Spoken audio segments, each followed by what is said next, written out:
pada PT KCN Marunda karena debu batubara dari PT KCN cemari udara. Namun mengetahui sang gubernur sedang berada di Kalimantan Timur, warga memilih berunjuk rasa di Kementerian Perhubungan.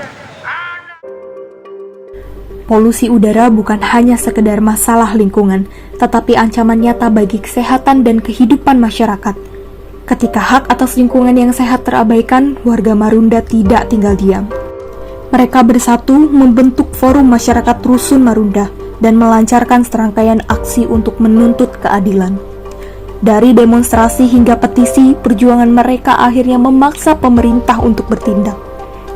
Pada tahun 2022, izin lingkungan PT Karya Citra Nusantara atau KCN resmi dicabut, menghentikan operasi yang telah mencemari kehidupan mereka selama bertahun-tahun.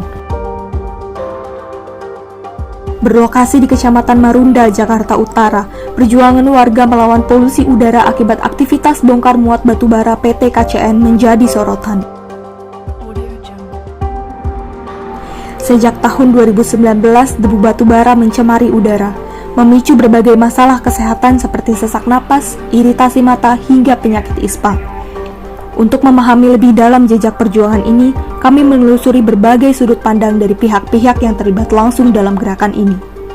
Kami mewawancarai Bapak Joni Simanjuntak, anggota DPRD DKI Jakarta yang saat itu turut membantu masyarakat Marunda membawa kasus ini ke permukaan publik. Pak Joni mengantarkan kami untuk bertemu Pak Dompas, salah satu tokoh penting Forum Masyarakat Rusunawa Marunda yang menjadi otak pergerakan dalam menuntut PT KCN. Dari wawancara bersama dengan Pak Dompas, kami menemukan hasil bahwa Pak Dompas merupakan aktor lokal dalam gerakan sosial perkotaan warga Rusun Marunda.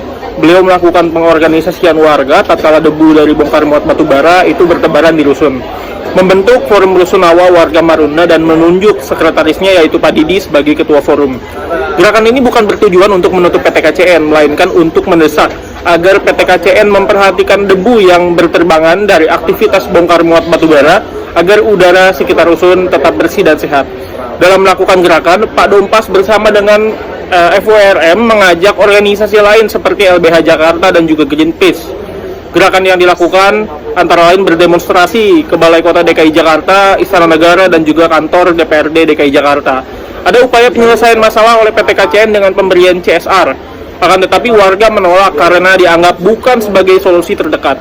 Keluar MOU antara warga, Dinas LH, dan juga PT KCN agar mengeluarkan aktivitas bongkar muat batubara dari Pelabuhan Marunda. Pasca dikeluarkannya aktivitas bongkar muat batubara dari pelabuhan, gerakan warga bergeser menjadi pengawasan terhadap proses pemenuhan AMDAL PT KCN itu sendiri. Selain itu, kami juga bertemu dengan pihak Greenpeace, salah satu NGO lingkungan yang fokus mengawal permasalahan lingkungan dan pencemaran batubara di Marunda. Salah satunya adalah Kak Jenny Sirait. Berdasarkan hasil wawancara kami bersama Greenpeace, ada beberapa temuan yang menarik yang juga mampu menjawab pertanyaan penelitian serta relevan dengan hipotesis yang telah kami bangun sebelumnya. Pertama, Greenpeace menekankan bahwa gerakan yang dilakukan oleh warga Marunda merupakan gerakan yang organik karena warga telah mengorganisir dirinya sendiri, warga paham permasalahan mereka di lapangan, dan yang terpenting juga warga paham karakter serta siapa kelompok atau pihak yang menjadi lawan mereka. Yang kedua, ada beberapa organisasi masyarakat sipil yang memang tergabung di dalam gerakan bersama warga Marunda. Menariknya, Greenpeace menjelaskan bahwa di antara organisasi masyarakat sipil ini mereka memiliki tupoksinya masing-masing dalam meningkatkan efektivitas gerakan. Bagaimana gitu untuk memberikan dampingan bagi warga Marunda tersebut? Oke, kalau aku sebutin peran kelimanya aja ya mungkin ya. Kasbi itu punya peran yang lebih banyak di pengorganisiran gitu.